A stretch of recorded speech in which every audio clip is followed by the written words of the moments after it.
একদিন বিকেলের নরম আলোয় মা ফাতেমা রাদিয়াল্লাহু তাআলা আনহা ঘরের এক কোণে নীরবে বসে আটা প্রস্তুত করছিলেন।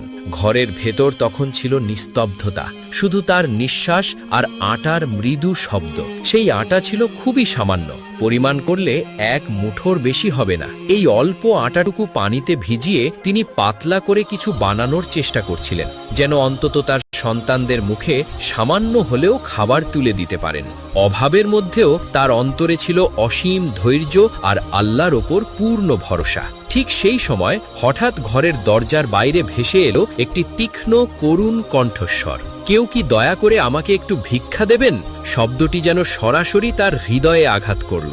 হযরত ফাতেমা রাদিয়াল্লাহু তাআলা আনহা দরজা খুলে দেখলেন দরজার সামনে দাঁড়িয়ে আছে একটি ছোট্ট শিশু। বয়স খুব বেশি নয়, চোখ দুটি বড় বড়, কিন্তু সেই চোখে ছিল অসীম ক্ষুধা আর ক্লান্তির ছাপ। পরনের কাপড়গুলো ছিল জীর্ণ ও মলিন, হাতে ছিল একটি ভাঙা পাত্র। নরম কাঁপা কণ্ঠে শিশুটি বলল, এই পৃথিবীতে আমার আপন বলতে কেউ নেই, আজ সারাদিন কিছুই খাইনি, আমাকে কি একটু খাবার দেবেন? এই কথা শুনে হযরত ফাতেমা রাদিয়াল্লাহু তাআলা আনহার বুকের ভেতর যেন কেঁপে উঠল। এত অল্প বয়সে এমন নিঃসঙ্গতা, এমন ক্ষুধা, এই দৃশ্য যেন তার নিজের শৈশবের কষ্টের স্মৃতিগুলোকে চোখের সামনে এনে দাঁড় করিয়ে দিল। এক মুহূর্ত দেরি না করে তিনি শিশুটিকে ঘরের ভেতরে ডাকলেন। তারপর নিজের সন্তানের অংশ থেকেও এক ফোঁটা না রেখে সেই অল্প ভেজানো আটাটুকুই নিজের হাতে তুলে শিশুটির পাত্রে দিয়ে দিলেন।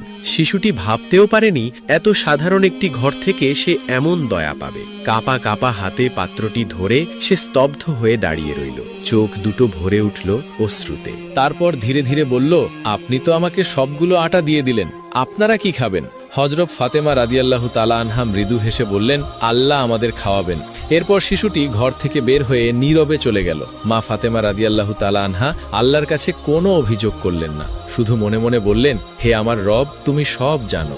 সন্ধ্যার কিছু আগে হযরত আলী রাদিয়াল্লাহু তাআলা আনহু যখন ঘরে ফিরলেন, তিনি ঘরে ফিরে দেখলেন ঘরে রান্নার কোনো চিহ্নই নেই। হযরত আলী ফাতেমাকে জিজ্ঞেস করলেন, আজকে কিছু রান্না হয়নি? ফাতেমা রাদিয়াল্লাহু তাআলা আনহা শান্ত কণ্ঠে বললেন, একটি এতিম শিশু এসেছিল, আমাদের ঘরে সামান্য একটু আটা অবশিষ্ট ছিল, আমি সবটুকু আটা সেই শিশুকে দিয়েছি। হযরত আলী রাদিয়াল্লাহু তাআলা আনহু আর কিছুই জিজ্ঞেস করলেন না, তিনি বুঝে গেলেন ঘরের শেষটুকু আল্লাহর রাস্তায় দান করা হয়েছে। হযরত আলী রাদিয়াল্লাহু তাআলা আনহুর নীরবতায় প্রকাশ পেল এ ঘরের নিয়ম এটাই। সেই রাতে কোনো একজন সাহাবী হযরত আলী রাদিয়াল্লাহু তাআলা আনহুর বাড়িতে সামান্য কিছু পরিমাণ খাবার পাঠিয়ে দেয় এবং সেই খাবারটুকু খেয়ে ফাতেমা, আলী এবং তাদের সন্তানরা রাত্রি যাপন করে। পরের দিনের ঘটনা, ফাতেমা রাদিয়াল্লাহু তাআলা আনহা নিজের ক্ষুধার কথা ভুলে আল্লাহর জিকিরে মগ্ন ছিলেন।